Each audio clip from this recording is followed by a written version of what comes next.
Questions and doubts are a common and necessary part of every journey. They help find the best answers to life's hard questions and to challenge long-held beliefs that might not actually be true or proven or healthy. They can keep us from harm or help us to escape bad situations. Sometimes our questions and doubts can set us free, but they aren't easy, and these trying times can make us feel even more disconnected, desperate, and alone. But you are not alone. Recovering from Religion is an organization comprised of people just like you, people who have asked questions, who understand doubt, who can help you navigate through the confusion, and who are genuinely there to help. 24 hours a day, any day, you can reach out for encouragement and support on the telephone or via online chat. And RfR even provides online communities to connect with others just like you, even if you choose to do so anonymously. Recovering from Religion is a safe place where you can reach out, explore your questions, converse with a friend, and be completely yourself without fear. No judgment, no rejection, just an opportunity to connect with someone who understands. There's no reason to go it alone. Recovering from Religion is ready whenever you are. Reach out today at recoveringfromreligion.org.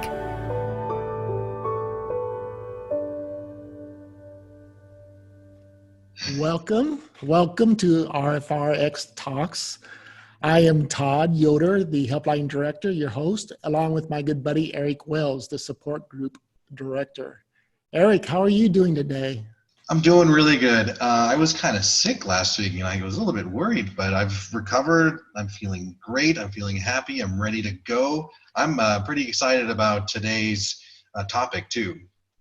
Yeah, you were like disappeared from the scene all week, and I was really concerned for you for a while. I sent you a private text message. It wasn't getting responses. I thought, oh my word, what happened to Eric? But eventually you came out of the hole. You said, hey, I'm alive. I'm still here. I'm alive. Yeah. I wasn't doing much except laying in bed and zoning out. But everybody, we have got, just like normal, we've got our poll. I'm going to launch the polling. It's going to talk about today's topic and sort of prime the pump, as one might say, of thought for today's topic. So welcome to RfRx.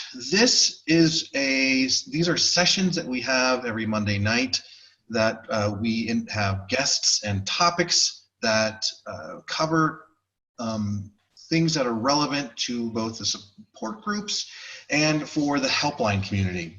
Now, this is by far not a replacement for the helpline community or the support group meetings, but instead it's here to kind of complement the communities. And as we've seen over the last few weeks that we've done this, it's actually stimulated some conversation in there too.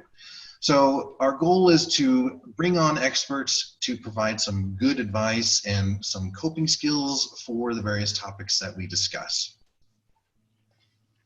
We always want to remind everybody, what does RfR have to offer? What is our mission statement? Why are we here in the first place?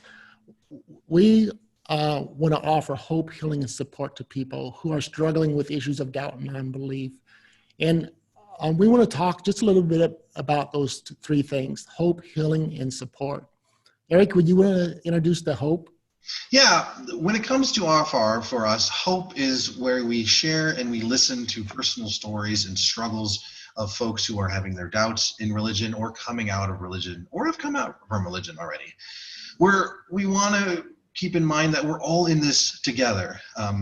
It can feel oftentimes so alone, but we're all in this together.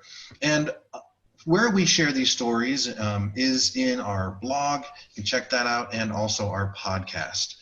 Todd, tell us about the healing aspect of RfR. We have a helpline where people can chat in, or they can call in to our phone number and talk to a trained agent who is trained to listen and to meet whoever they are talking to, meet them wherever they are in their journey, and provide resources for those people to dig in for themselves and then to find the answers for themselves. And that's where the healing comes from. Then we also have the support. we have two areas of support, peer support and professional support. Eric, you want to talk about the first phase of peer support? Yeah, peer support is in our support group meetings, and we have groups all over the world, and they're in meetup groups. Each local metro area is in a meetup group, and this is where we have in-person, face-to-face meetings. We've got 42 groups around the world, and we're always looking to form even more. So you can find the nearest one, the nearest meetup group, the nearest support group to you at the RfR website. Now, obviously, because of the current outbreak, we've moved our support group meetings to Zoom, but that's okay. Once this outbreak is over, we'll regain we'll return to doing the in-person meetings. I think everyone's ready for those to start up again. I think so too. We also have peer support in another area. We have a private online chat community that we offer to the people that reach out to us through our helpline. And this is for people who are feeling isolated and alone, that they feel like they're going through this journey by themselves and having questions like, am I the only one having these questions? Am I the only one doubting? And they can come into our private community, and we have a multitude of different rooms in there, Catholic, Mormon, Jehovah's Witness, finding meaning in life, reconstruction, just all of these different rooms, and they can come in and come inside these different rooms and meet other people with the same familiar background that they're familiar with, and make connections, share their story, share resources that they found helpful for themselves, and it's just a great place to build a new community. As of this morning, we have 922 members in there, so it's continues to grow. So yeah, I think when we started doing RfRx, it had less than 800 or so. It's been growing quite a bit. Mm-hmm. And another area in which we offer support is through the Secular Therapy Project.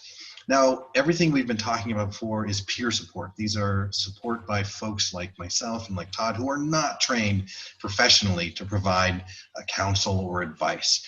So we have RfR has formed the Secular Therapy Project, and that's where we can connect folks who need professional mental health care to a licensed secular mental health care provider.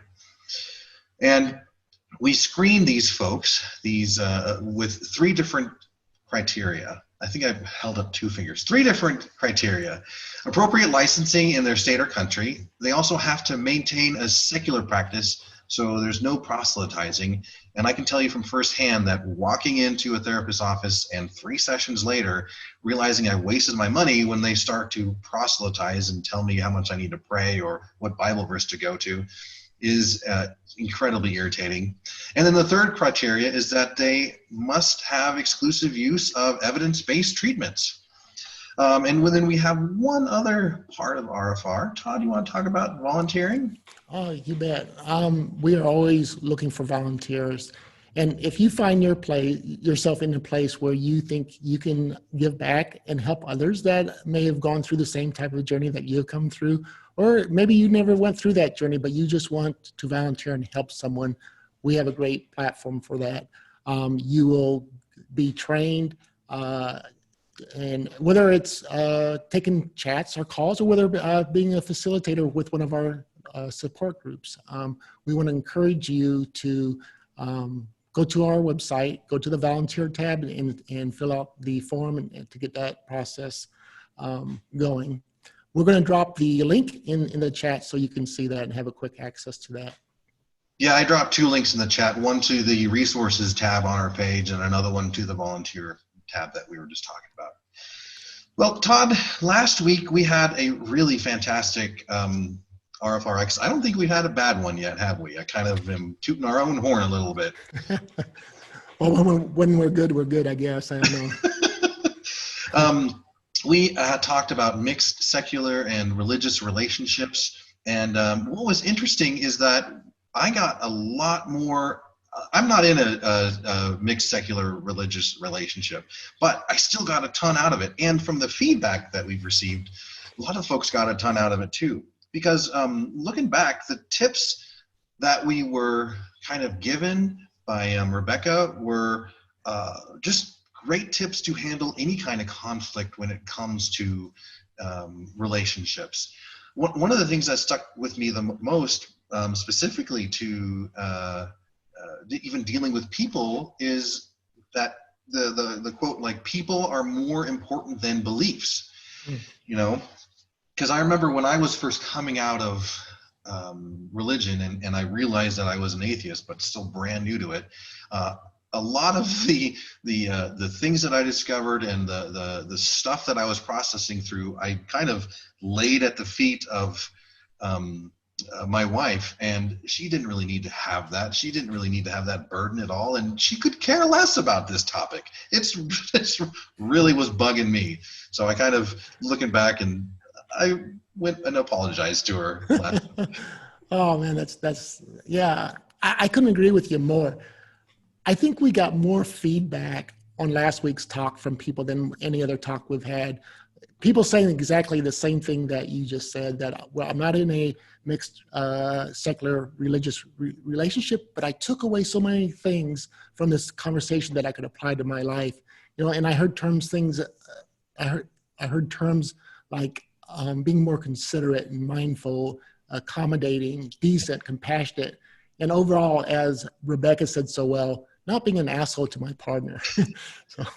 You know what she also said too was don't yuck their yum type of thing. Oh yeah, that was a good one. Yeah. You know, I tell you what, if any of you missed last week's discussion, head over to our YouTube channel, youtube.com/recovering from religion, and watch it. It was a good one.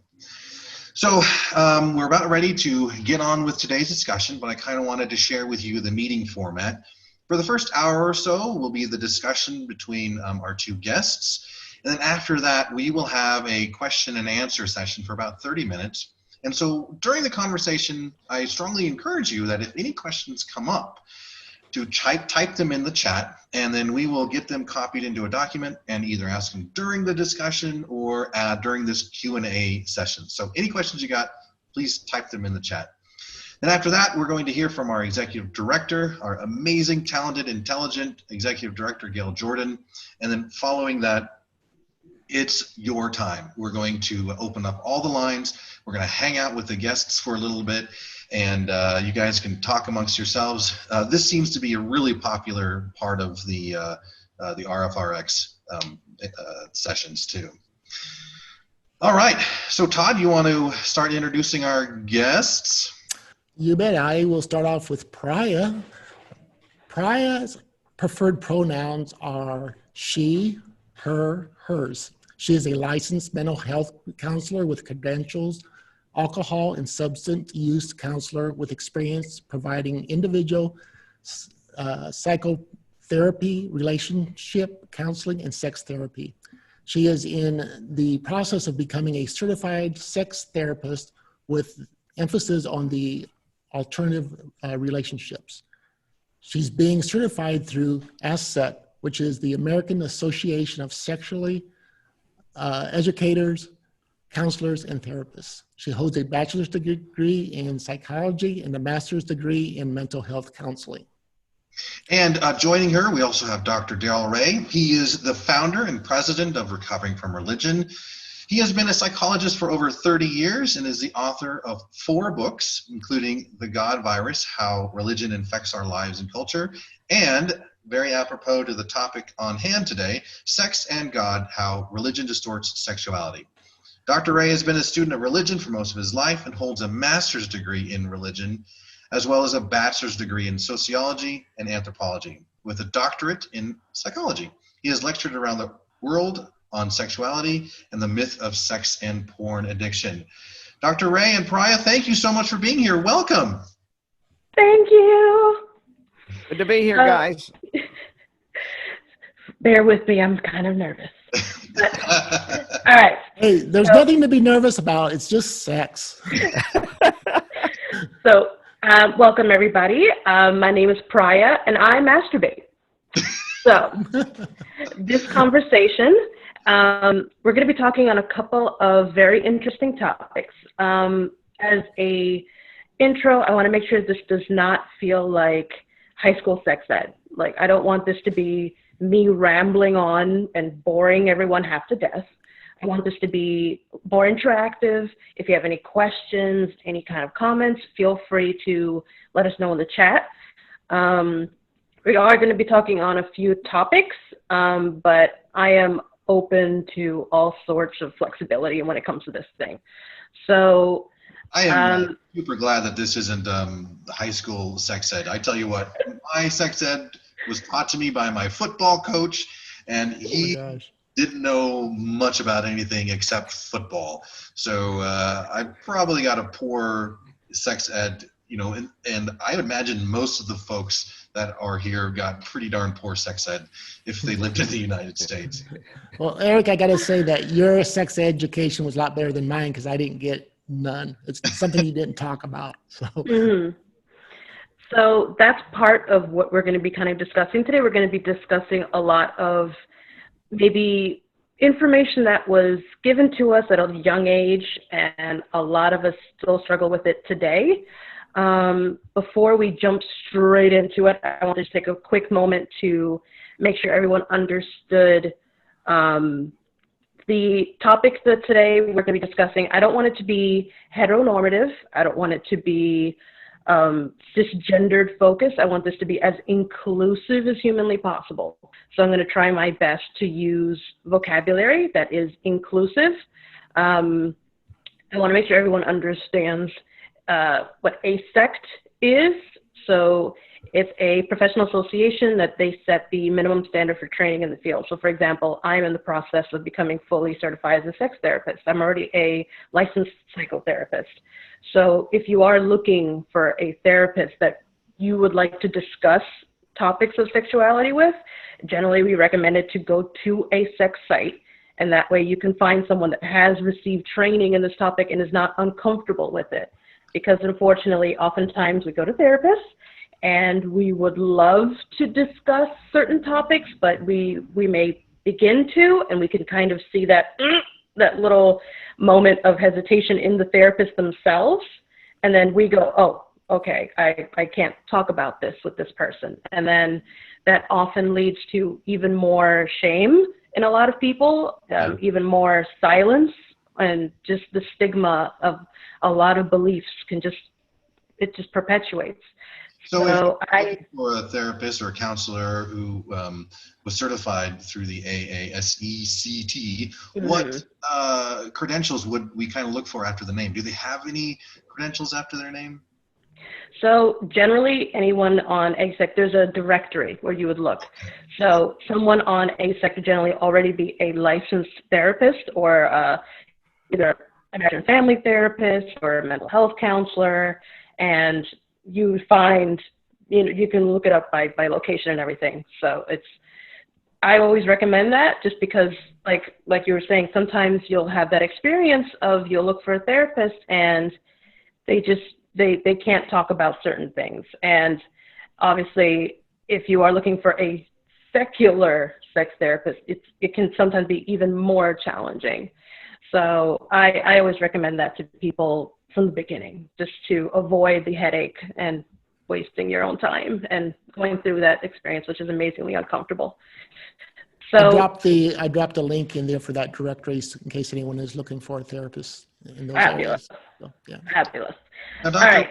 Have you been through this kind of training yourself? Can you hear me, Dr. Ray? Yeah, I didn't hear you addressing me. I'm sorry. Actually, no, I have not been through the training. That's why Praia is leading this discussion, because she knows more about it than I do.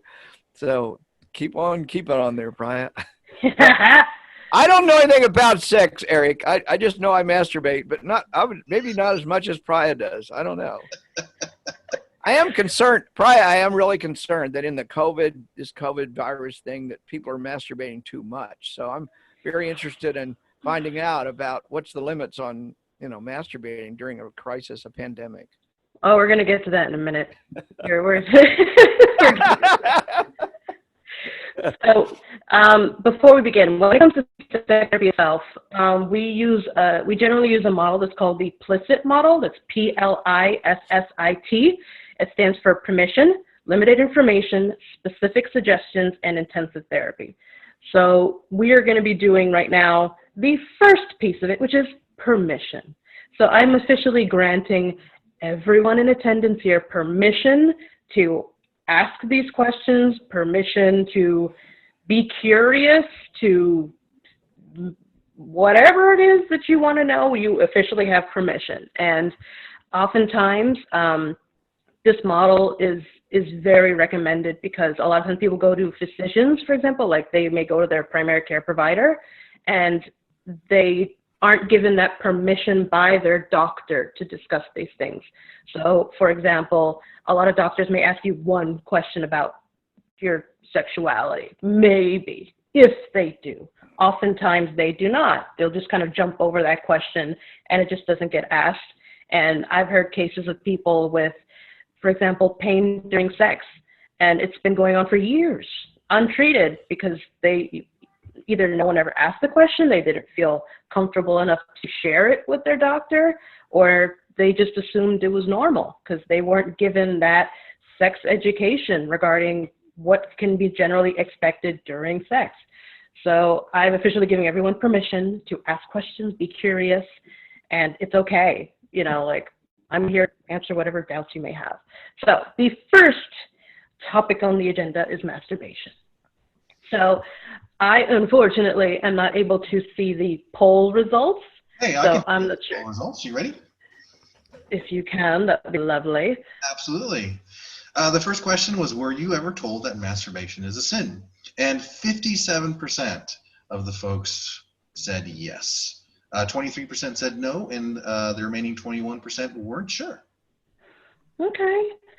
So masturbation is an interesting topic. A lot of times we were taught things that generally are harmful when it comes to masturbation, or it just wasn't discussed at all.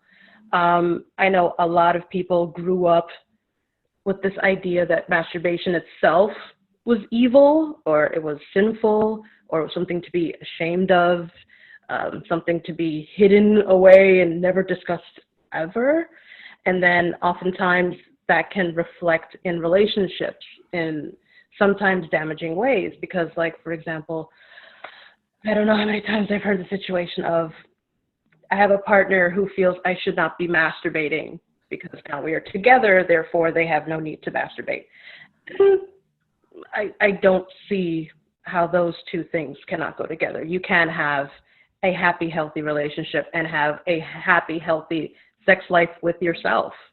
And I think a lot of people, they unfortunately did not grow up with a healthy sex life just with themselves. And that's generally, like, that's where we should start. Like, when did you discover pleasure? Generally, we discover it by ourselves first, you know? So when it comes to masturbation, yes, go ahead. I think that, how would you think a good way to kind of approach this with a partner would be? Like, if the partner thinks that, you know, shouldn't be masturbating. Okay, so I would ask them, well, so we're assuming that let's throw a scenario out there that they caught me. Let's say they caught me red-handed.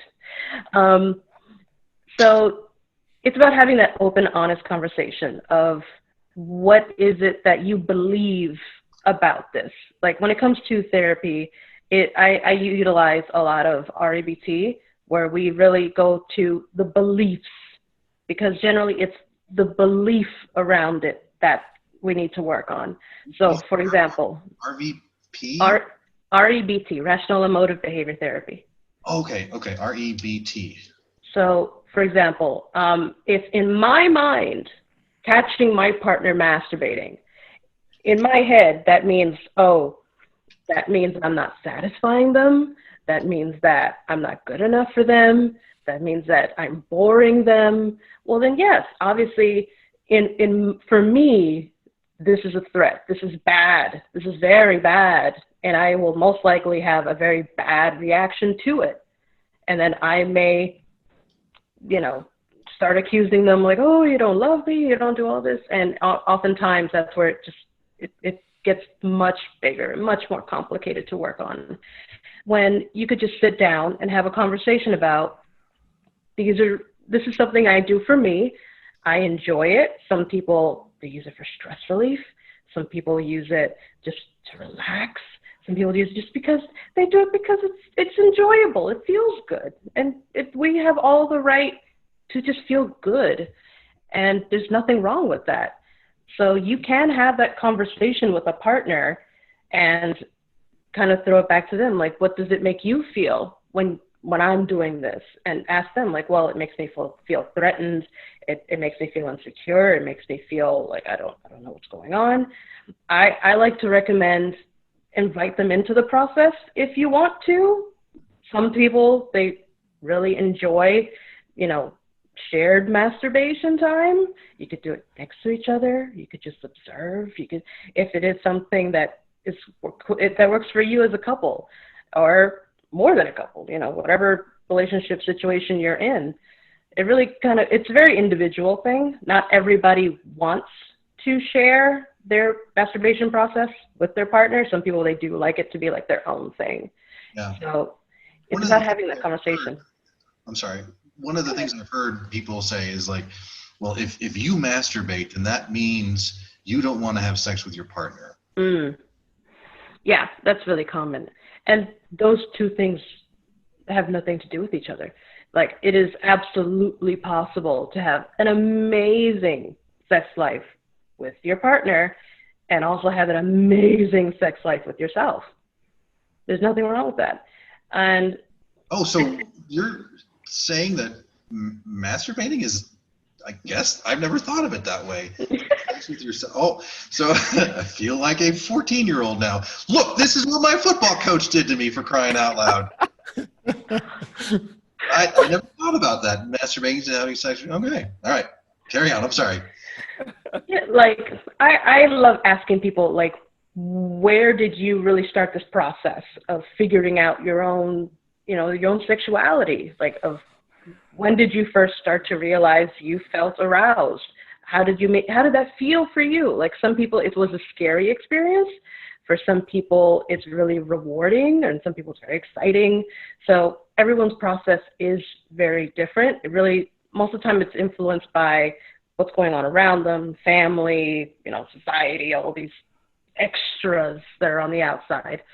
But for me, it's amazingly important to be comfortable with ourselves. And that way we can, I love using masturbation as a way to teach my partner what I like.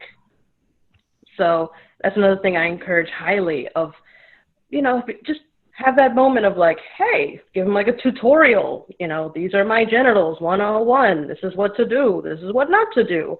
And oftentimes when we see relationships together for sexual issues, sometimes it is just that, of having to work with them on communicating what they like, what they don't like, and what maybe they would like to try, but maybe they've never had that conversation because they felt uncomfortable about it, or it was awkward, or just a little scary, or they were afraid of what their partner may say. So they just kind of put it off as maybe I'll just talk about it later. Sometimes people will be watching pornography to what they want to do. Sometimes maybe not. It could just be fantasy, everyone is very individual when it comes to their own sexuality and what turns them on. But the same, I love that don't yuck their yum. Like, that applies here as well. And oftentimes, unfortunately, like, I can tell a partner, hey, I'm really into this. And then they go, ooh, I don't know about that. And then, how's that making me feel? Now I'm feeling a certain kind of way about that, because now I feel like I've been judged, or I feel like, like what I like is now downgraded. And that can oftentimes, if it's something really important to me, it can hurt my feelings a lot. So communication is huge, and just be open about it. And that can be very scary for a lot of people. When it comes to addiction and masturbation, that's a huge topic that Darrel is also very familiar with this topic. And it's a myth. It's because, okay, who is the one who decided what is normal is always what we like to ask. Like, where did that definition come from? who came out and was like, you're allowed to masturbate 3 times a week. More than that, no, you have a problem, you need to stop. Like, there's no number. It's all about, for you personally, if it causes any sort of problem that you have identified, not that the therapist has identified or your partner has identified, it's you yourself.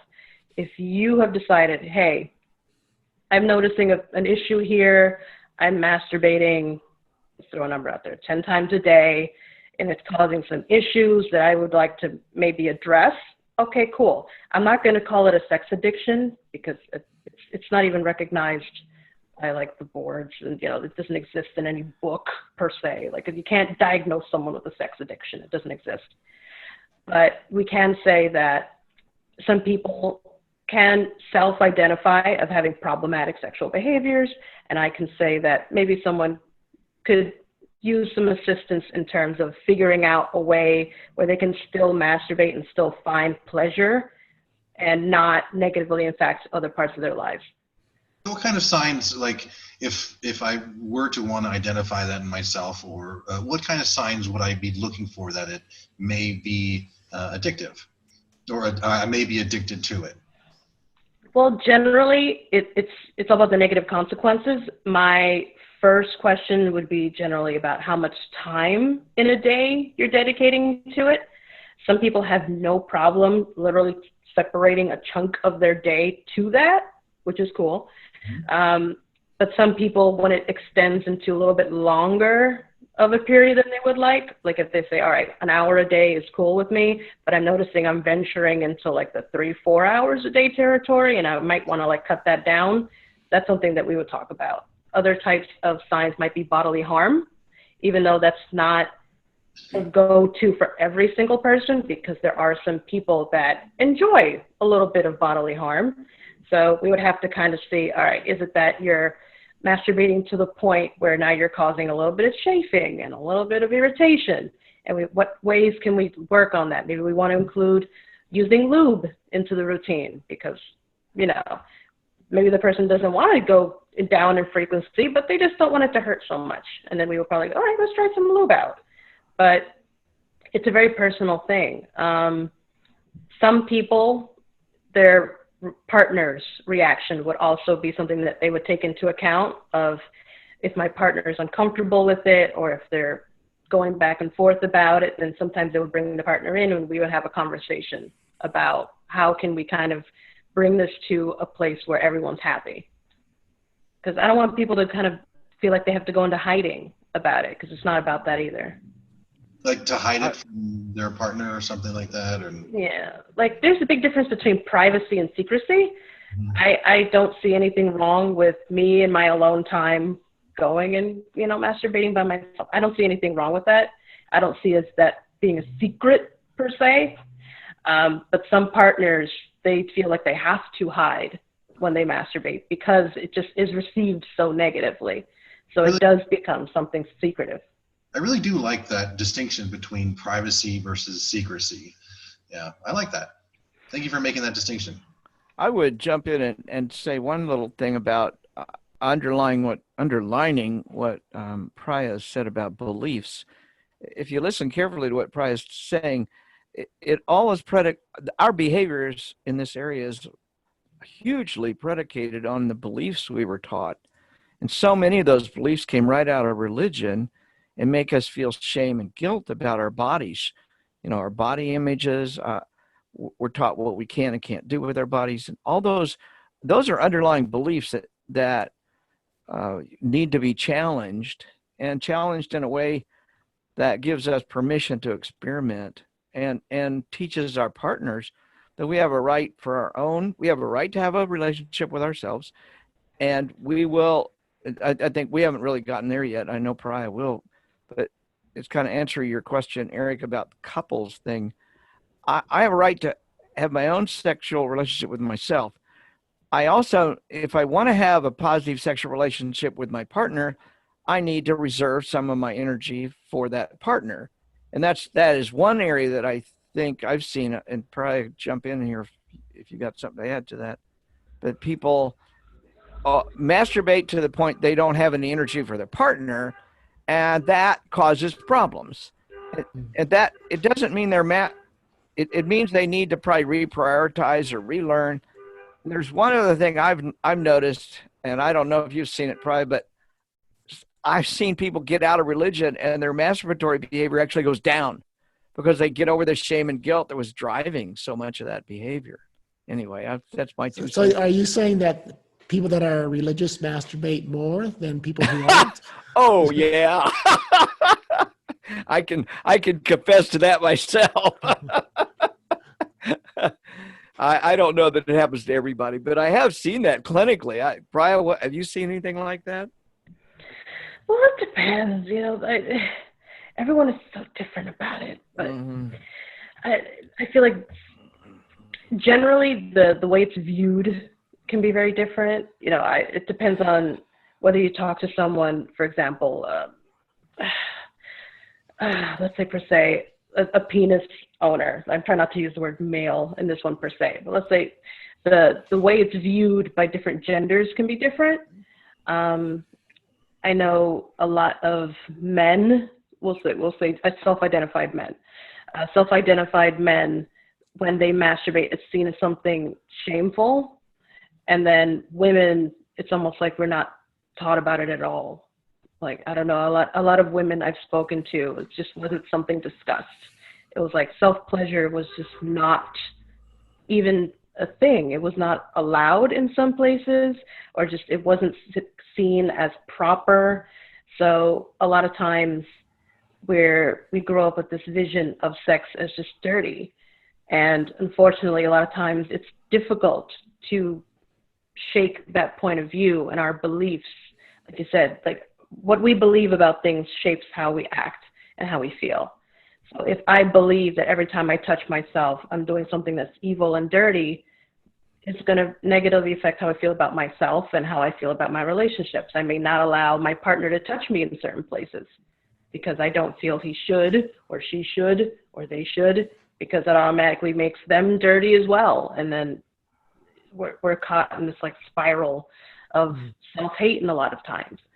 So Someone who is in that trap of self-shaming and stuff, how can they overcome that? Well, it's a process, definitely. It takes quite a bit of time I would say it's a combination of things. When it comes to sex therapy, most of it is talking.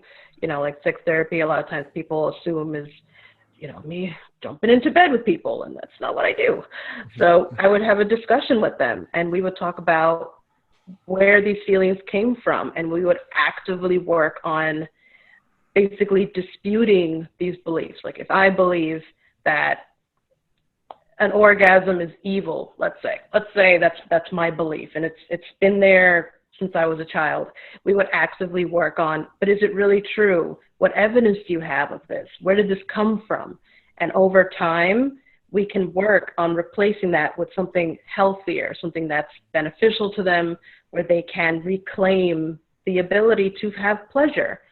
And in some cases, homeworks would be assigned. You know, I've heard of, you know, assignments of sitting down and just kind of exploring your own body and being familiar with it and accepting it as it is. And for a lot of people, that is very challenging.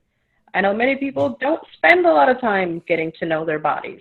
And, you know, I invite anybody to just have some time with themselves and exploring themselves and just learning all the things that they like, that they don't like when it comes to sensations, not in terms of like, oh, I don't like this part of me. It's kind of chunky. I don't like this. It's more like, I love being touched here.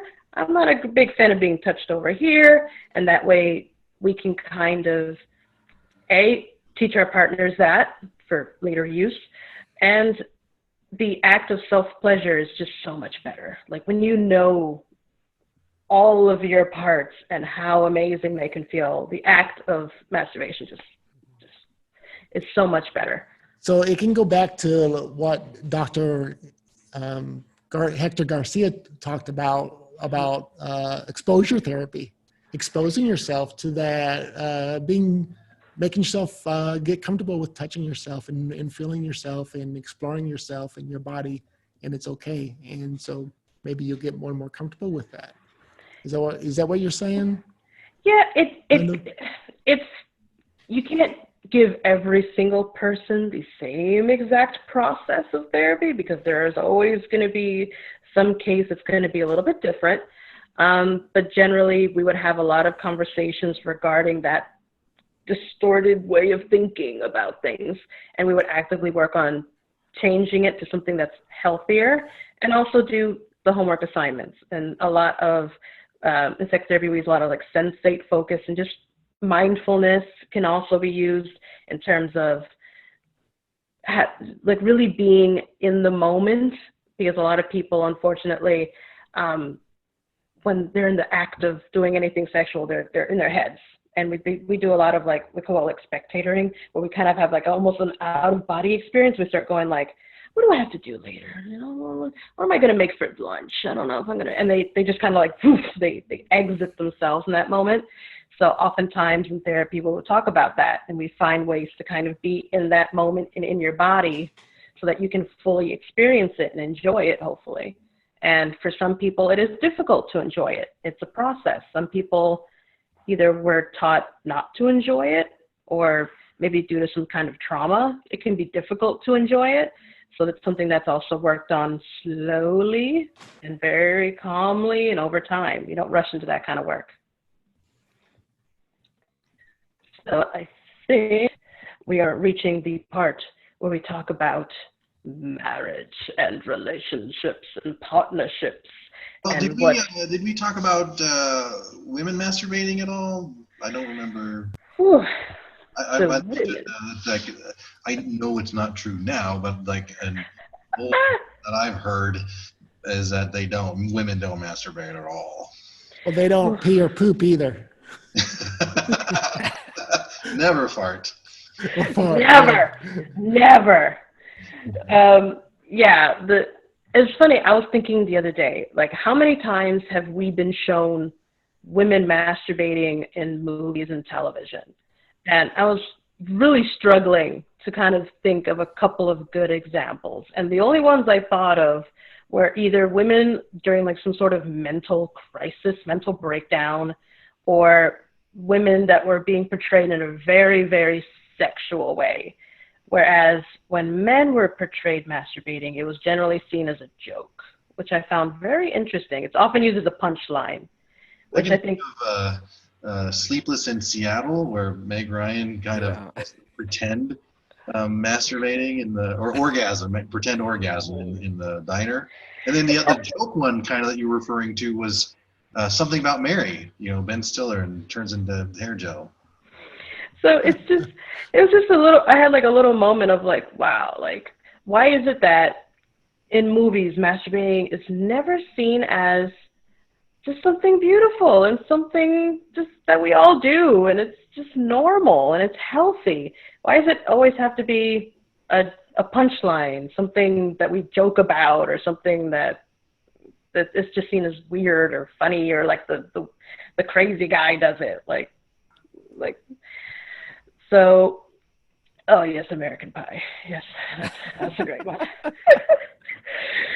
But women masturbating, it's an interesting topic. It's not now. Generally, from what I've been seeing, sex toys are becoming a little bit more accepted in society. Like, I'm actually seeing ads for them, whereas before an ad for one, it would be unheard of. It was unheard of. So now I'm actually seeing a little bit more publicity around it, and I'm liking this new trend, because it's normalizing it, of like, yes, people can masturbate. We can engage in self-pleasure. It's okay. It's not weird. Everybody does it. And some people happen to really like toys as well. And there's a huge variety of toys right now for basically anything you could ever dream of. And I find it very interesting. I was looking up toys for people of the trans and non-binary experience, which are a little bit more different. And I found that really, really fascinating.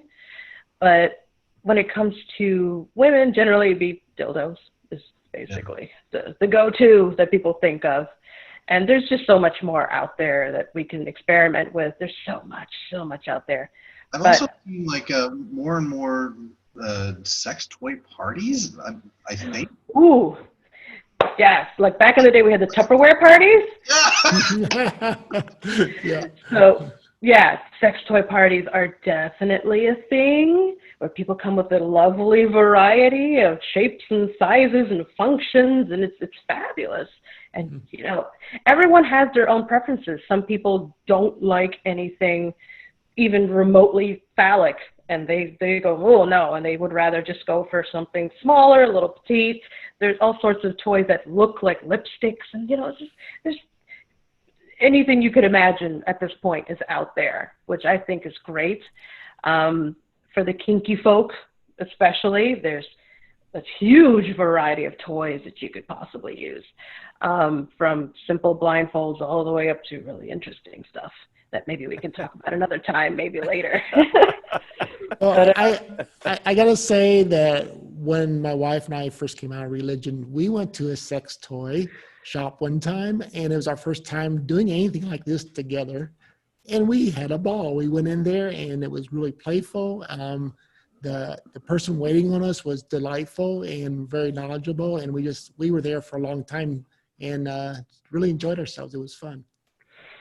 For a lot of people, that is one of the scariest, most nerve-wracking experiences they'll ever do, of walking. We looked at each other and we're like, who are we?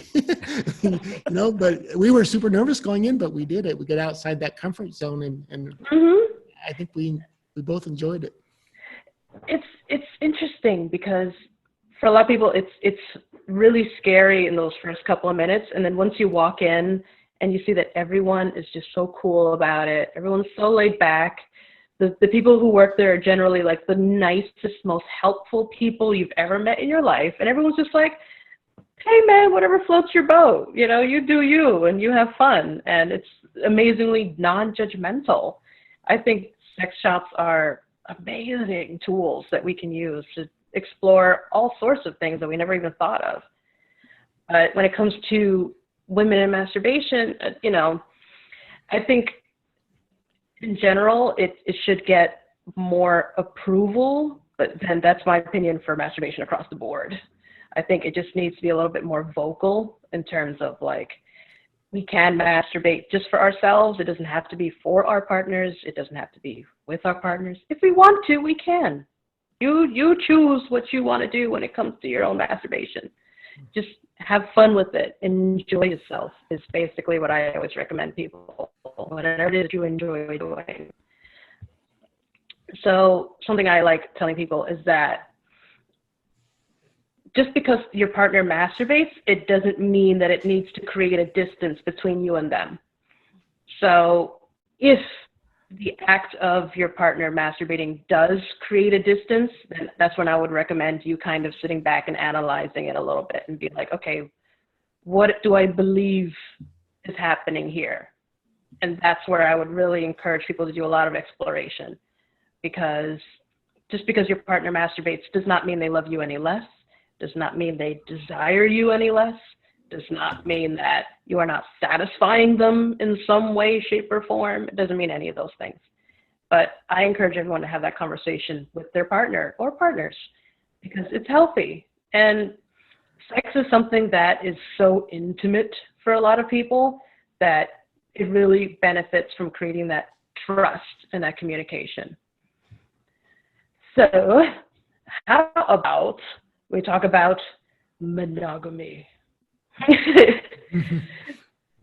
So it's an interesting topic nowadays. This has been around a while, but I feel like in the last couple of years, it's been more and more accepted that, hey, we don't have to be monogamous if we don't want to. And that for a lot of people is like, whoa, it's like mind blowing. A lot of studies out there and a lot of papers have been written and a lot of presentations have been done about the fact that humans just don't seem to be all that monogamous in reality. we really try to be in a lot of cases, but it just doesn't work for everyone. And that's fine. I mean, I can kind of talk to that firsthand because I do a lot of genealogy work, and most recent tool in genealogy is getting your DNA tested. And oh boy, have so many skeletons come out of the closet. In fact, a friend of mine tested their like 94-year-old great aunt, and turns out the father that they thought was the father was not the father. Wow. So Okay. it's pretty darn common. I think you're hit the nail on the head there. Well, let's focus our attention a little bit on just like the concept of, I think a lot of us were told when we were young that you have your relationship and you stay in that relationship and you make it work no matter what, and you hang in there no matter what, and you're there for years, and that's just it. And it doesn't work that way for a lot of people. And a lot of us were told that at some point in our childhood, whether it be our family, the church, whoever it was that told us that you're in it for life. That's it. I've met plenty of people that were in very long-term relationships, hanging on for dear life in there, and just very unhappy. And it, for various reasons, it doesn't always have to be that, oh, we had no sex, but oftentimes when it's hard to say what came first, the chicken or the egg, when it comes to this type of stuff, of whether the relationship issues started and then the sex went with it, or whether the sex went and then the relationship issues start. It's kind of hard sometimes to kind of see which one came first. Sometimes they happen simultaneously, sometimes not so much. But monogamy nowadays is purely optional, I would say. It's a personal choice. Some people really thrive and they feel good and happy and satisfied in monogamous relationships. Other people don't. And that's where now we have the conversation around open relationships, polyamory, all these. Right now, it's basically whatever makes you and your partners happy. Generally, we would recommend that it be something that's known amongst all parties. There is a big difference between open relationships and having an extramarital affair, as they would call it. Extramarital affair, whatever that name, I'm not a big fan of. But, it's about communication. Like, if you personally feel that monogamy is not for you, and you are in a committed long-term relationship already with someone, let's say, we'll use that example, because it's one that it's pretty commonly brought into therapy, is I am married to my partner. We've been together, let's say, 10 years, and I just am realizing that I don't think I want to be monogamous anymore. And that would be a topic that you would bring into sex therapy, because then we would have to have a negotiation regarding how strongly do you feel about this? Is this really something you want to do? And then we would have to talk to your partner about how they feel about it. Because if for them it's an absolute no-go, then we need to have a conversation about what's going to happen next, which can be a very difficult conversation. Because if I'm saying it's an absolute must for me, then I may need to make a decision for myself to make sure that I'm happy. And that sometimes can lead to the end of my long-term relationship. And it's sad, but sometimes it's what the person chooses. And other times, it doesn't work that way. Sometimes they do decide to open up the relationship. But before anyone decides to go down that road, which I'm not knocking, I think it's an awesome thing, you need to communicate it, and you need to plan it out in some way, shape, or form, and have it some way kind of planned out of like, okay, this is what we're going to do. Let's sit down and figure it out. And it shouldn't just be meet my new girlfriend, like it shouldn't be just throw them out there like that. Please let's talk about it first. That comes down Praia, could I jump in here on a couple of things? Please I want to recommend a book I found just mind blowing. It's called The Myth of Monogamy by Barash and Lipton. It actually looks at the biology of, basically establishes there's almost no monogamous species on the entire planet, and we certainly aren't among those species as humans.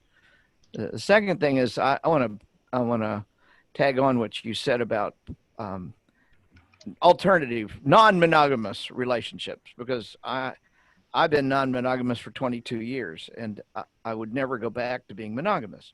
However, what I find is so many people see it and think, oh, that's what I should do, without really understanding what it means and what the ethics of it are and how to communicate. And it's really difficult to change the contract of your relationship. If your relationship, so many people we see are married in a church, in a religious environment, and they are married under a religious contract, so to speak. It's not written, the marriage contract, but it is written in it's in very strong expectations of how you'll behave. Now, once you get out of religion, how do you renegotiate that contract? And I think I don't know, you probably know better than I, but a vast majority of the people need help in renegotiating that contract. And that's what you're suggesting, I think, is you gotta get a sex therapist, somebody who understands this stuff. And you're not probably going to do it all by yourself. And if you do, I've seen so many people fuck it up really bad. Fuck up perfectly good marriages because they don't know how to renegotiate the contract. So I'll stop there. Another book that's really recommended is Opening Up. I think. Oh yeah, it's Tristan Taormino. So I wholeheartedly agree that it needs to be discussed. Like it's definitely a negotiation. That is first and foremost. It should not be surprise, we're open relationship now. Like that's just not how it works. And generally, like you said, unfortunately, it does not work for every single relationship. Before someone would choose to go down that road, I would probably sit down with both of them and be like, all right, what do you hope to get from this? What should we be prepared for? Like, what are your absolute no's? What are your absolute yeses? And you have to really, really be clear on boundaries, because once the boundaries are crossed in some way, it can be very challenging to rebuild that trust.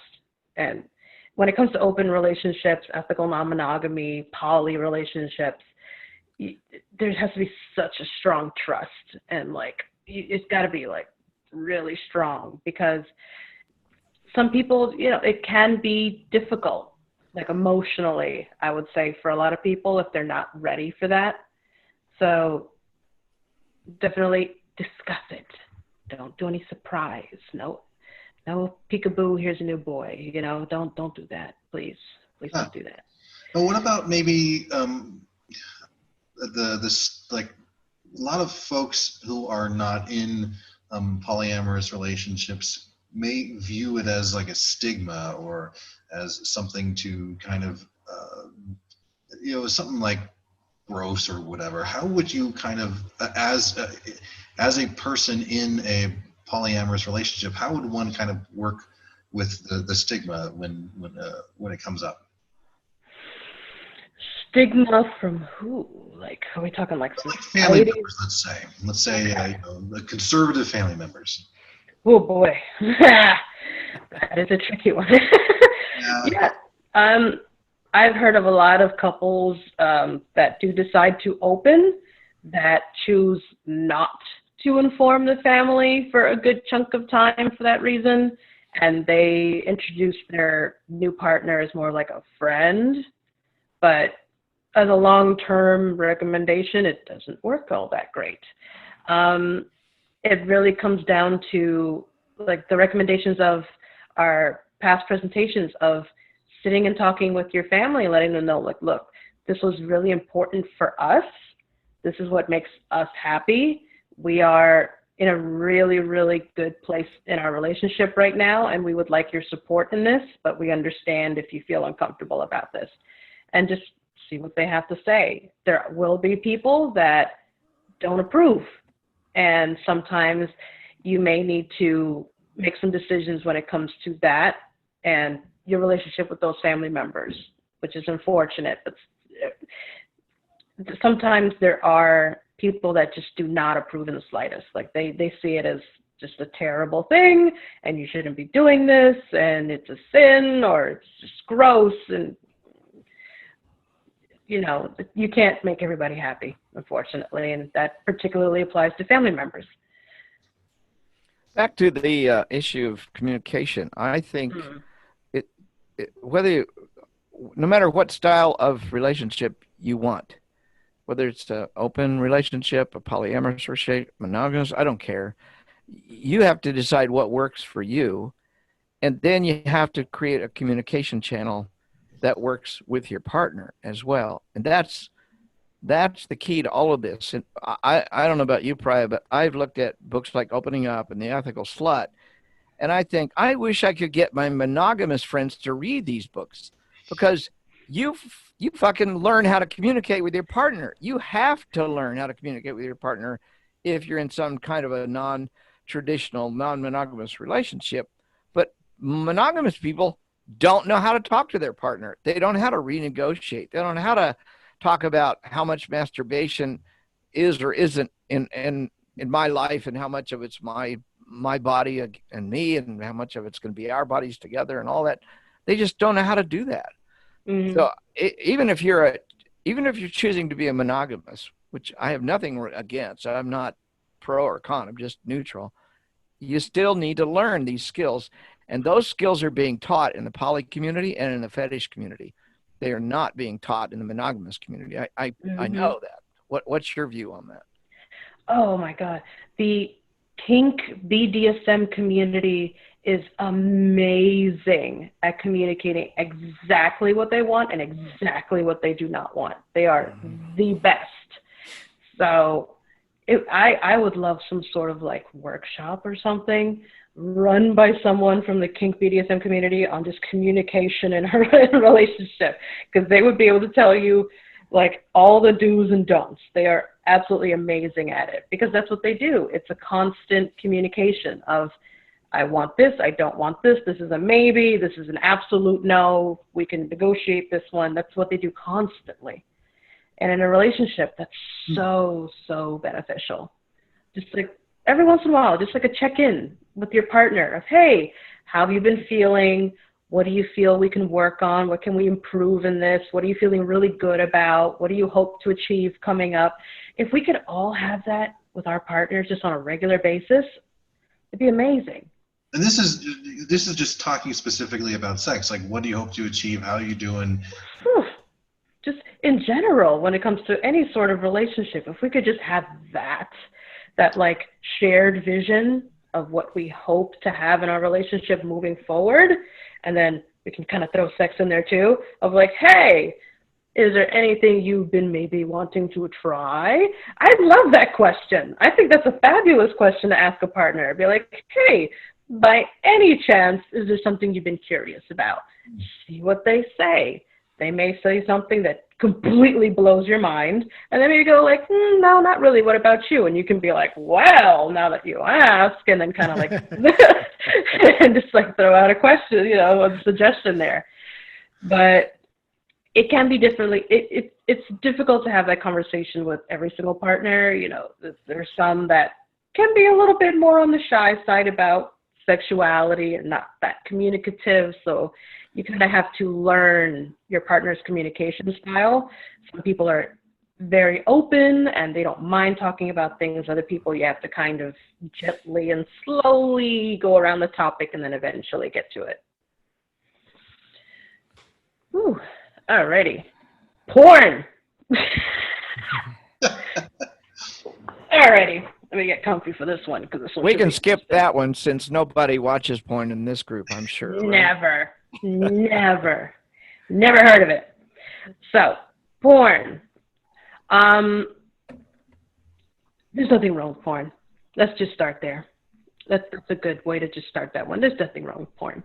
Now, there is an interesting development happening, which is ethical porn, which is very cool, and porn that's feminist. So it's made for women by women, which I am all about. I think it's very cool. Whatever floats your boat, floats your boat. Like, porn is also something that's very individual. Some people like certain things and some people like other things. Just because I happen to like this particular style of porn does not make it any worse, better, or anything else than this other person's style of porn that they prefer. I don't really see a difference in it. Now, there are certain things that honestly are not porn, like, for example, child porn is not porn. That is abuse. That we're not even considering that one. So that goes out the window. We're just talking about consensual people recording themselves having sex. That's all we're talking about here. So when it comes to porn, again, there is no such thing as porn addiction. There are people that like to view it, probably at amounts higher than what you would consider normal, which again, there's no such thing as a normal amount. I've never heard of anyone designate an amount of porn that you're allowed to watch per day before you reach your max and you got to stop. I've never heard of that. Now, when it comes to porn, a lot of people, it's hard to bring that into a relationship. Some people prefer that to just be, again, with their masturbation. That's just what they do in their alone time. But there are some people that enjoy bringing it into the relationship, and they want to make it something that they can do with their partner. Some people want to make their own porn, but that's another thing. When it comes to watching porn, you can watch that with your partner. And again, it's a negotiation. What would you like to watch? I happen to like this category. What would you like? And you can have porn be a healthy part of your sex life with your partner or by yourself. Eric, could you pull up that poll? Yes, the I'd poll. be interested to see those polls on the questions that we had on porn. And Yeah, number 2, did you ever believe that sex or porn could be addictive? 89% of the folks said yes. 8% said no, and 4% were not sure. Big number. Yeah, it's a huge number. I want to throw in just a quickie. Go look at the Thinking, I think it's on the Thinking Atheist, but I did a talk in Oklahoma and Tulsa about 4 years ago on the myth of sex and porn addiction. It's the most viewed talk I ever gave in my career. I think, I don't know, it hit 20 or 30,000 pretty quick after that. But it's a question, and there's so much to be discussed around this. It's a religious idea. The whole notion of addiction to your own body or to your sex behavior, it's pretty much a religious idea. Anyway, that's my 2 cents there. I think another recommendation that we had discussed was Dr. David Lay about the myth of sex. Absolutely. He's got a great book, yeah. So when it comes to porn, I think a lot of us were taught that once you start viewing category, I don't know, softcore, whatever, that over time you would eventually want more and more and get to more hardcore things and you become insatiable and oh my God, it'd be out of control. I'm not too sure where that idea came from because I don't, that generally is not true. Sometimes we can get a little bit bored of a particular category and venture into other things, but it doesn't mean that frequent viewing is going to turn me into some kind of like porn addict or anything like that. That's going to just, oh my God, be out of control.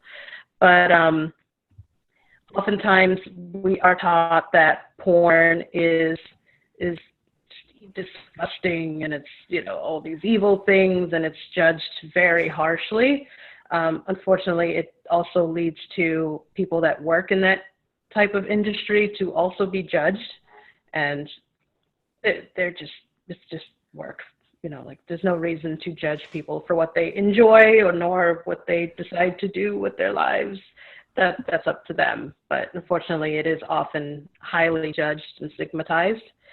When it comes to stereotypes and unrealistic ideas of things, I've met a lot of people that, let's say I didn't receive any sort of sex ed in school. I know the sex ed I got was pretty crappy.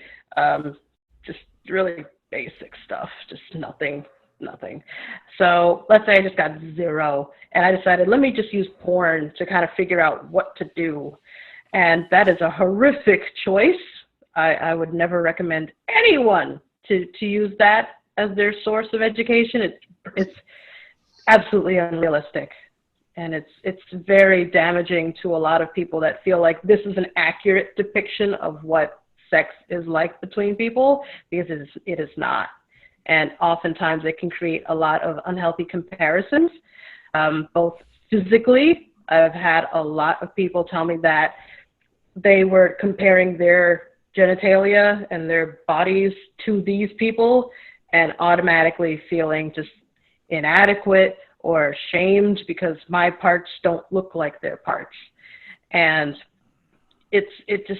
I would never recommend porn. You can enjoy absolutely, as long as you don't think this is real life sex, please. That's We don't go to the movies and think the movies reflects reality. No, that's a good point. We don't look at a sitcom and think, is Seinfeld reflecting reality? Oh, and yeah. yet people make that kind of stupid assumption. It's just fucking entertainment. And our entertainment can go from Superman on one side to bodybuilding contests on the next side to pornography on another side. It's all entertainment. Mm-hmm. Mm-hmm. A friend of mine once said that sex workers use their bodies, derogatorily, and my therapist friend, Dr. Marty Klein, said, you know something, football players use their bodies too, and nobody seems to complain about that. Bodybuilders use their bodies, and nobody complains. It's when you add that little twist of sex that it all goes crazy. It all of a sudden is. I'm sorry, Todd. Todd, you were going to say something? No, I was just going to say, Dr. Darrel, I don't think you could have said it any better. It's just fucking entertaining, or entertainment. So. Praia, before we go on, could you define sex work and sex workers for us a bit? Now right now it's more of an umbrella term, because we can consider like body workers, surrogates, cam girls, there's all these different varieties that you can consider under the umbrella of sex work. I think oftentimes when people use that term, the first thing they think is a prostitute or an escort.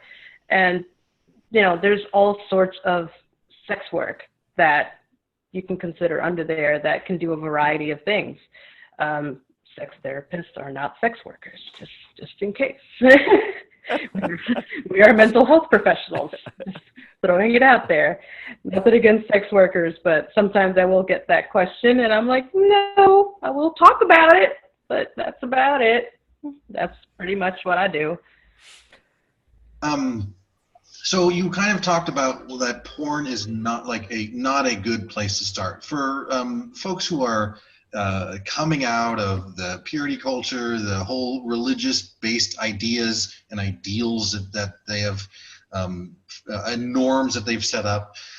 Where would a good place to start learning about this be? So if you were going to try to use porn as some sort of kind of like a starting point in this thing, I would probably go more for like the feminist variety if I could, because some of them, they'll actually focus more on foreplay and things like that. And it's a little bit more on the intimate side and not so much on close-up of genitals during certain moments that traditional porn tends to be. So I would probably, if I wanted to use porn in that way, as like my intro to what does sex look like. But there's, depending on where you live, there are places where I'm pretty sure you can go to even workshops on what is masturbation, like Masturbation 101. There are certain places that offer those types of classes. I've heard of even masturbation classes that are offered, mostly I've seen them geared towards women, yet now there is what do they call them? Masturbation clubs for men. What? That you can go and just kind of hang out and, masturbate. No biggie, just a group, just a bunch of dudes, just masturbating. No biggie, no problem. And, like maybe in the Midwest where it's mostly conservative and opportunities or classes like that may not be quite available. I'm going to beg to differ there, Eric. Oh, really? Kansas City has one of the largest fetish communities in the United States. We also have one of the biggest polyamory communities in the entire United States. Per capita, they're far bigger than Los Angeles and New York. Now, I'm not saying they're bigger by absolute numbers, but per capita, and I have stories to tell someday. I'll have to tell you those. But I could just say I went to New York City one time to a dungeon and played with a friend of mine, and in talking to the people that were there, they didn't have anything going on compared to what we had going on in Kansas City. And oh, by the way, St. Louis has beat me in St. Louis in Spanksgiving twice a year. And Springfield used to have a pretty rockin' kink community down there. So no, I think in some ways the more conservative the area is, the more it's underground, but it's there and it's pretty vibrant. I was Joplin, even of all places, had an interesting group. So I don't know. What's your idea on that, Praia? I like the fact that you said that they're there, but they're underground, which I think is a pretty accurate way to put it, because I live in New York, so over here things are pretty out in the open. Generally, it's kind of like, oh yeah, it's a sex club, no biggie, and like they're all over the place. But I feel like in other places, if they were to openly advertise as that, it may attract certain negative attention. So maybe they do purposely keep it a little bit more on the covert side. But I feel like with enough digging, like there's websites, for example, FetLife, that you can join that advertise a lot of events, and they have a lot of groups. The website is not perfect in any way whatsoever, but it's a pretty cool place to start if you are looking for parties and groups. And oftentimes I'll see classes. Often I've always wanted to go to one. I haven't been to one yet, of like a Dom class where they teach you like the basics of BDSM and all these things if you want to kind of maybe dip your toe in. And I always recommend, if possible, if you have access to one of these classes with a pro, go for a pro and go to some kind of workshop where they can really teach you how to do things, because they know how to do it in the best, safest way, where no one gets hurt. And if you do get hurt, it's only because they want to get hurt, and it's not hurt because it was done improperly. Yeah, so if you can, definitely, if you're interested in that, there are websites that you can join to kind of look for these things. The parties, I actually have an article, I think called them bait clubs, I think is what they call them. It's interesting. Or Facebook for masturbators, they called it in one place, which is cool.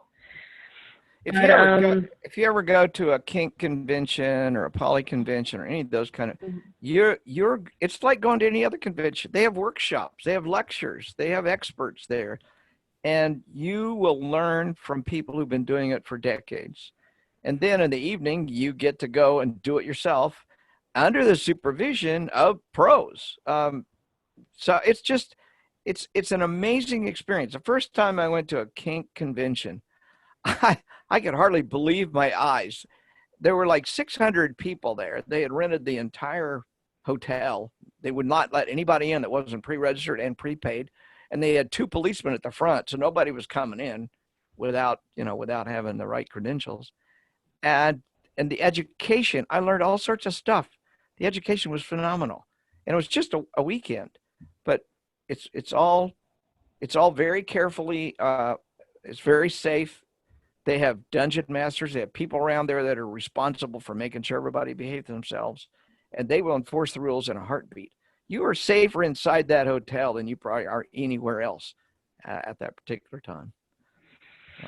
And if you want to just go for an environment where you would like to meet people that are kinky and into BDSM, but you don't want to just like jump in and go to like a dungeon or something, you can go to a munch. Munches are places where it's a meetup, generally at a restaurant.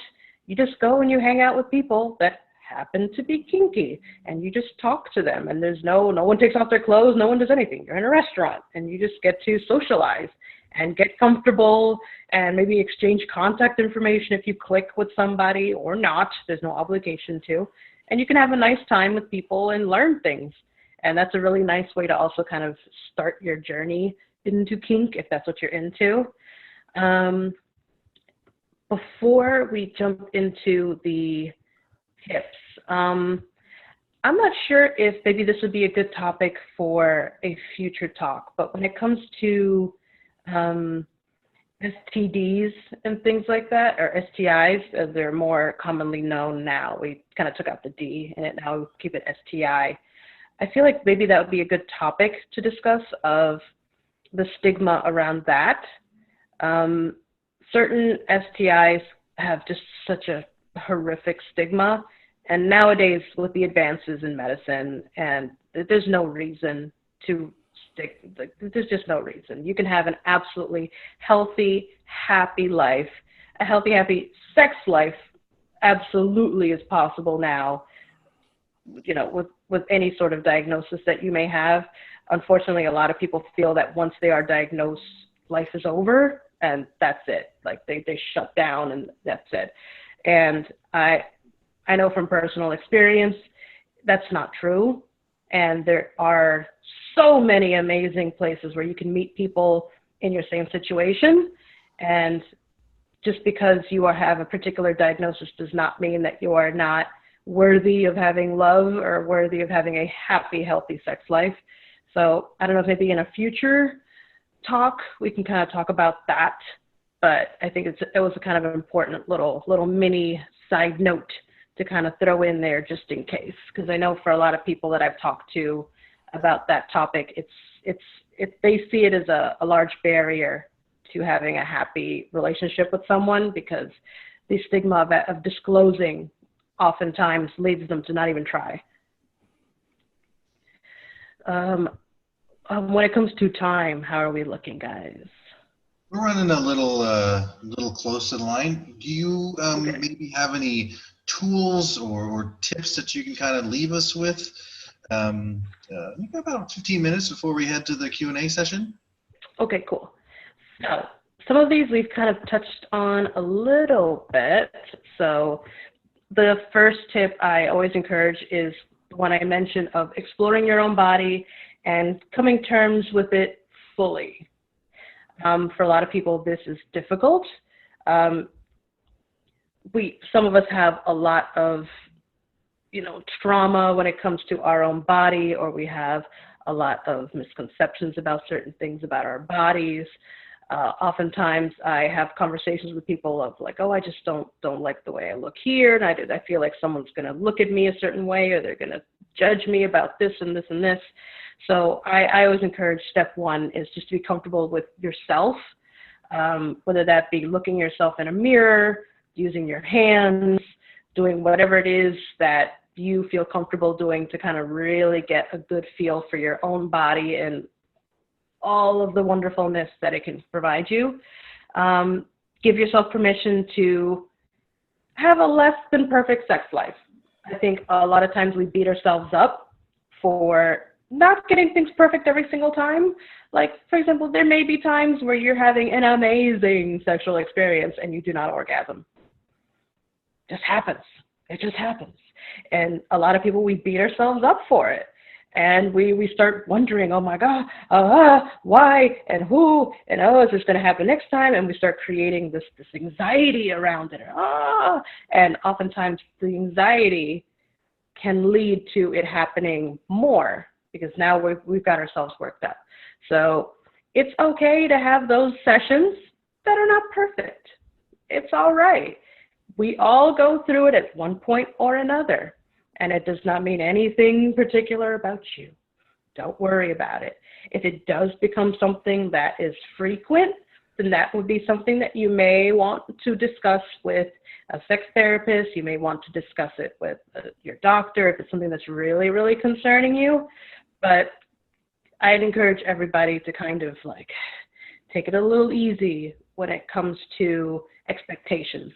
A lot of times and we can refer back to the porn. Like, not every session is going to be 45 minutes, just like bam, bam, bam. Like, sometimes it's going to be 5. On average, I think the average session is 5 minutes long, or maybe a little bit less. So it's okay. We don't always have to be these marathon session people. That's fine. So it's like pizza, whether it's cheese pizza or it's the fully loaded pizza, it's still pizza. oh boy. And cheese pizza is just as good sometimes. So. All right. Oh, all right. Maybe. Okay. I don't know. I've had some pretty crappy pizza in my day, so I don't know about that. Okay, maybe it was a bad example. Have an open and honest conversation about what excites you. So maybe you are going to be excited by something that someone else would consider quote unquote taboo. All right, what to do with that? Be open and honest about it. If you're into something that your partner isn't too familiar with or is a little uncomfortable with, have a conversation of what that means to you. See if it's something that you can slowly involve them with. If they go, no, not with me, then fantasy is generally something that I like to recommend.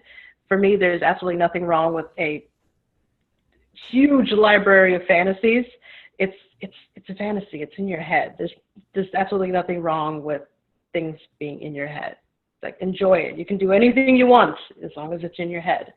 So in some cases, I'll have to work with people on really creating a fantasy that is satisfying to them if they feel it's something that they cannot do in real life.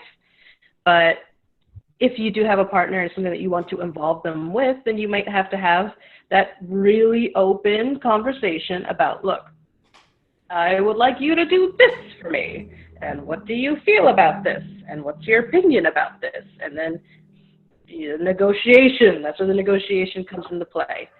But it's about being open and honest, because the longer we push down certain desires, it can definitely impact the way we feel, like sexually, just with ourselves, with relationships, and it's not very beneficial. If you have identified like an area that you feel you need help with, reach out. Like, I encourage anybody, if it's something that you've explored, you've done maybe a little bit of internal reflection on it, you've maybe talked to, I don't know if you talked to a friend about it, if you have a friend that you can talk to about certain things like this, or whoever it is that you have in your life, maybe your partner, you talk to them about it, and you said, okay, this is something that I think I need outside assistance with, then please contact the therapist so we can kind of bounce around some ideas, particularly if it's a sex therapist and you come in saying, like, I need help with my premature ejaculation. Be like, okay, cool. What do you want to be able to do? And then we'll work with you with it. And we don't judge, and we don't say anything in there that's going to make you feel like you're inferior or any kind of things. That oftentimes is it's the message that we get when it comes to sexuality. If I'm a person that does not get satisfaction from certain things that other people think I should get satisfaction from, automatically people put a stamp on me that, oh, I'm just messed up. And that's not true. And when it comes to our sexuality, we can define what we want it to be.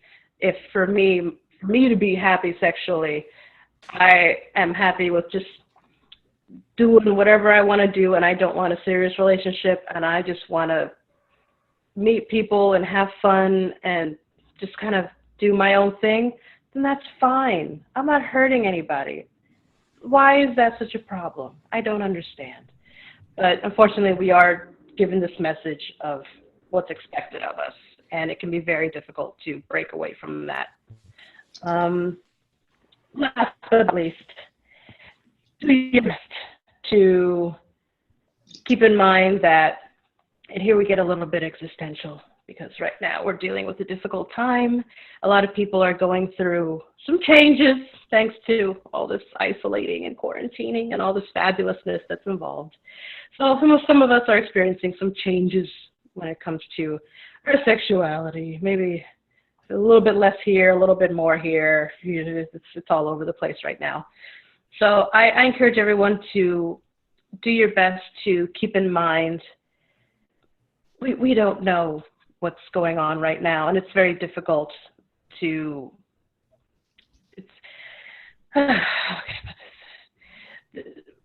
we don't have a lot of control on what's happening right now.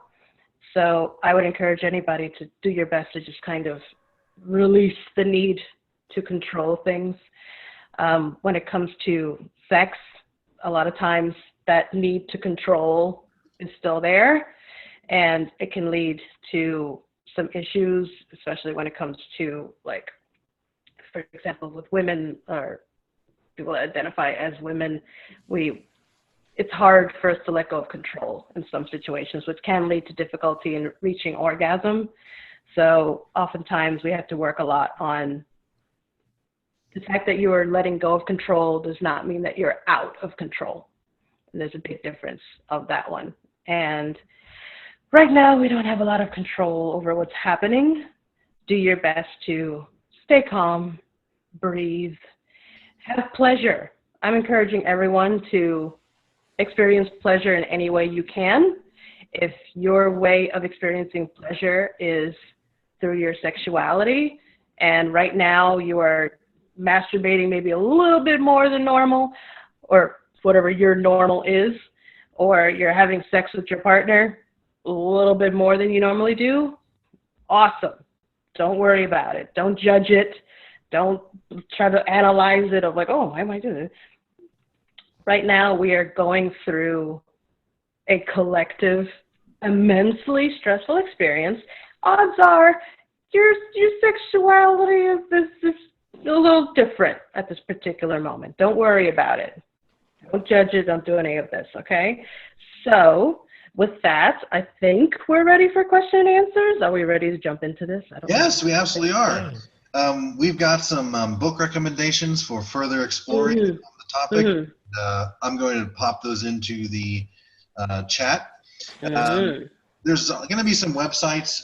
We've got a lot of resources for you. It's a little bit too much to put in the chat, but what we will do is put all of these resources into the video when this comes out onto YouTube. So be sure to find and subscribe to the YouTube channel to kind of get even more out of these RfRx talks. All right, Praia, Dr. Darrel, Dr. Ray, this was such a great talk, and we've had quite a bit of activity in the chat. One of the kind of the first questions I wanted to ask, which kind of goes back to the recommendations, is we have a person who has a young daughter and is looking for recommendations for a good book to teach her about sex. I'm not sure if I have any off the top of my head. I might need to do a little bit of digging. Is it specifically on like sex ed, like boundary setting, I guess? I'm imagining kind of like I'm a parent.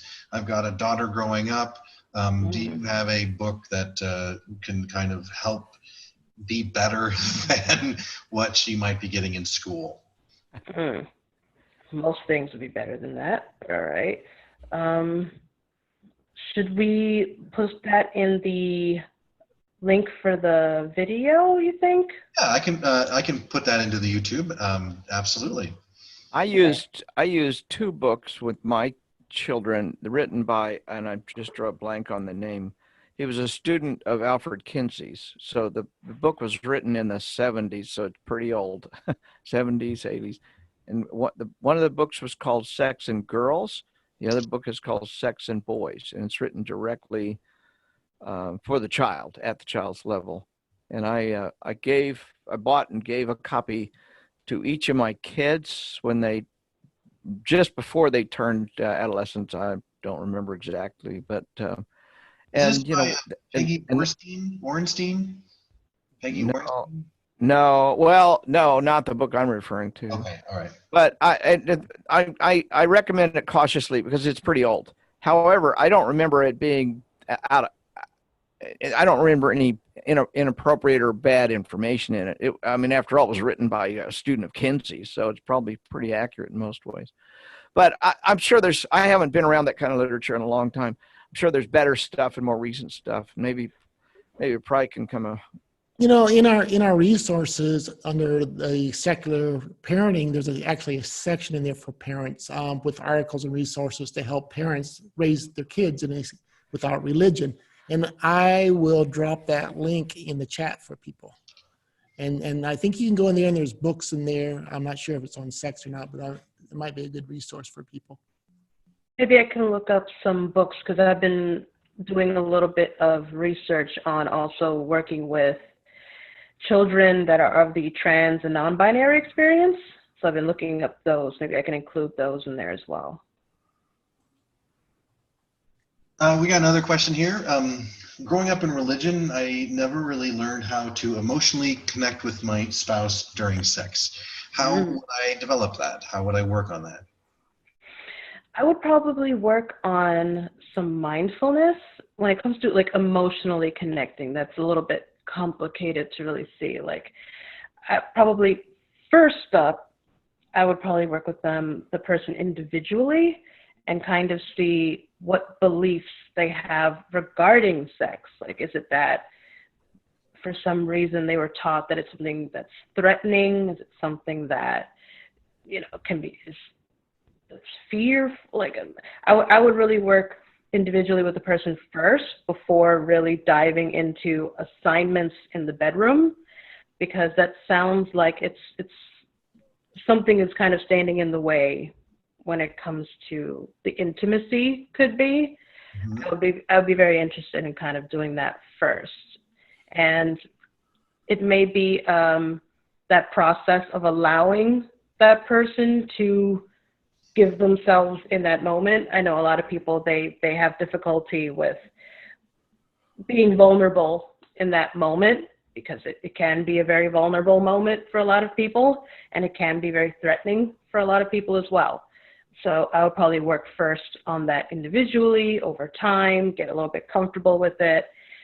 It could be that the first series of activities in the bedroom would be very like sensate focused and kind of touch and doing all that and connecting with themselves in that moment of like, when this person is touching me here, what am I feeling? What am I thinking? And kind of taking a deep breath and doing all that. And then like progressively working up to the actual like act of having sex, and then also connecting and like being present in the moment. I agree with Praia about doing the preliminary work with something. I want to throw one piece out here, and that is that sometimes people have different understandings of what it means to emotionally connect. And we also have unreasonable expectations about what it means to emotionally connect.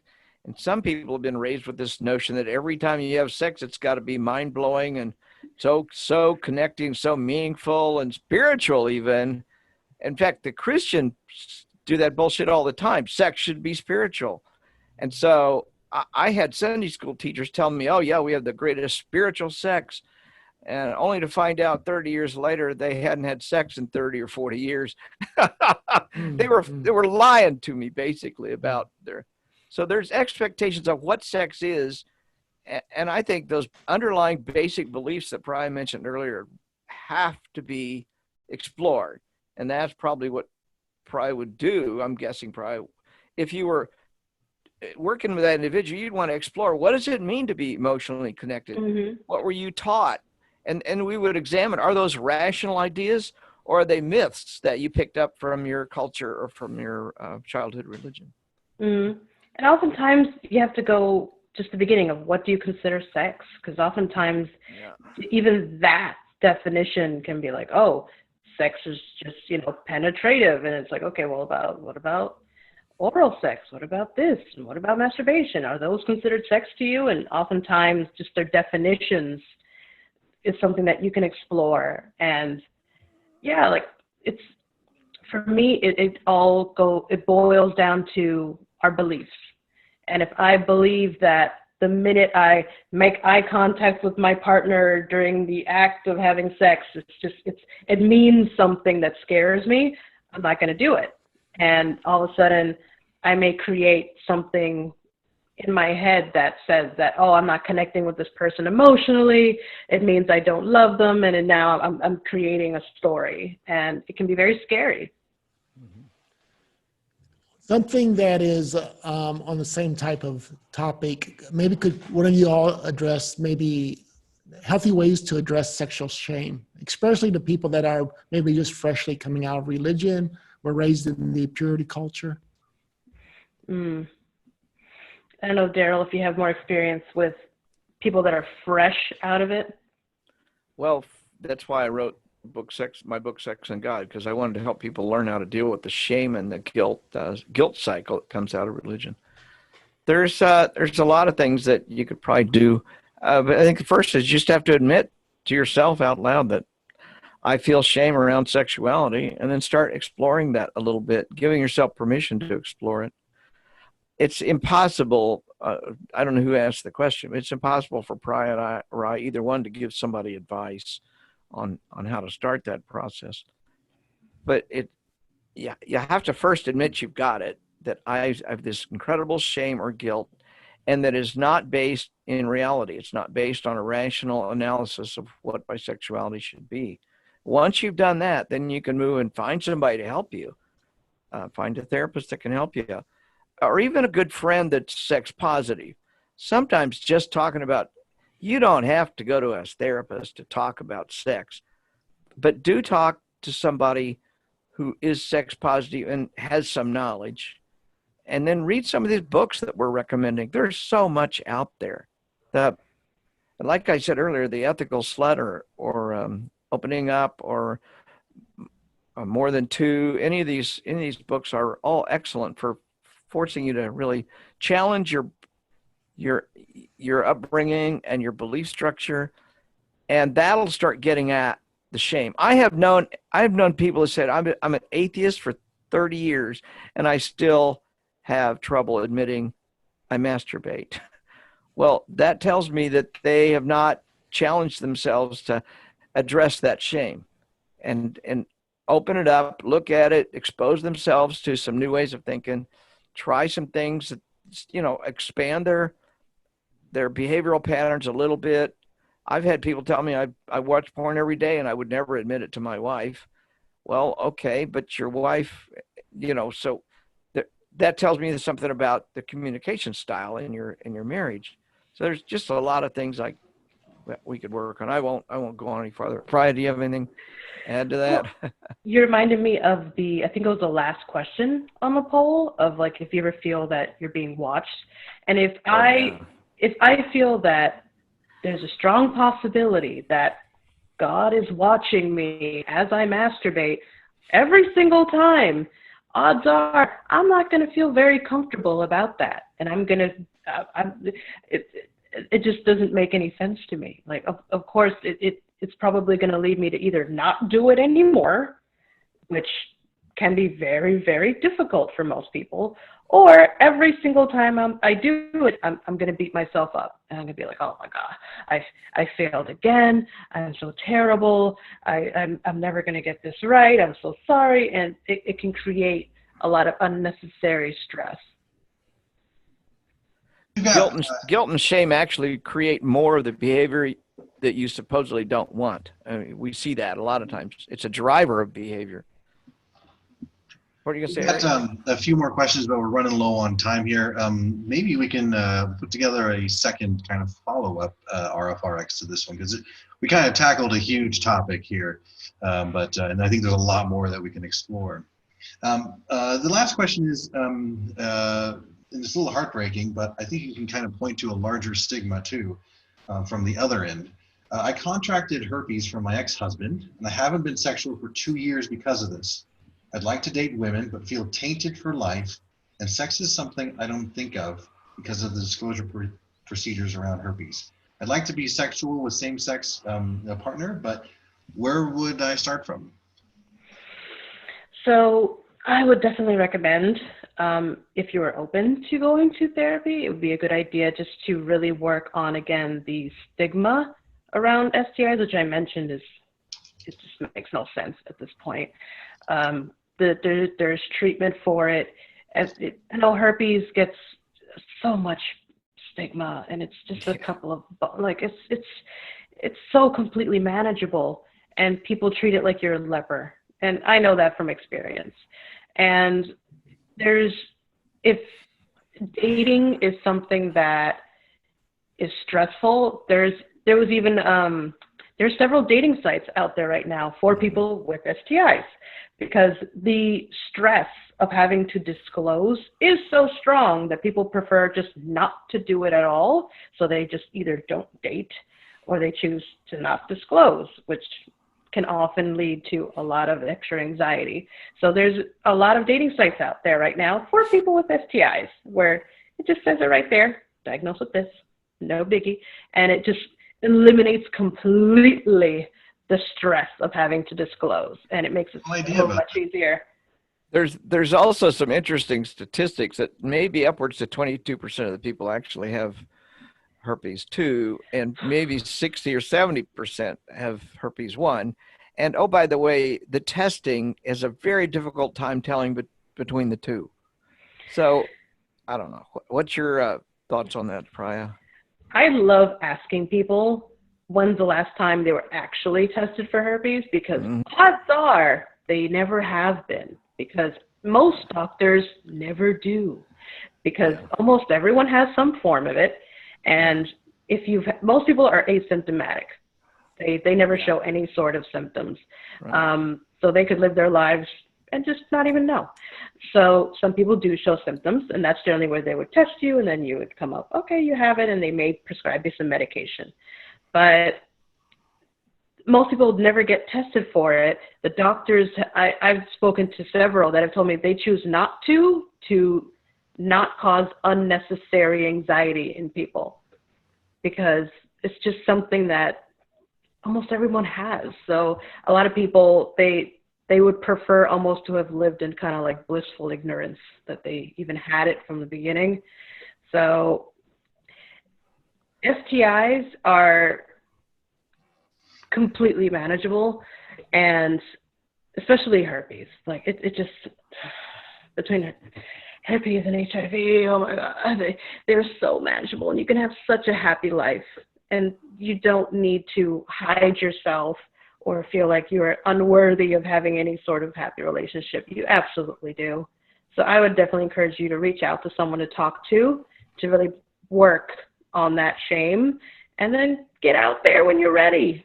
You know, don't rush it. There's no need to rush it. But when you're ready, get out there. Start meeting some awesome people.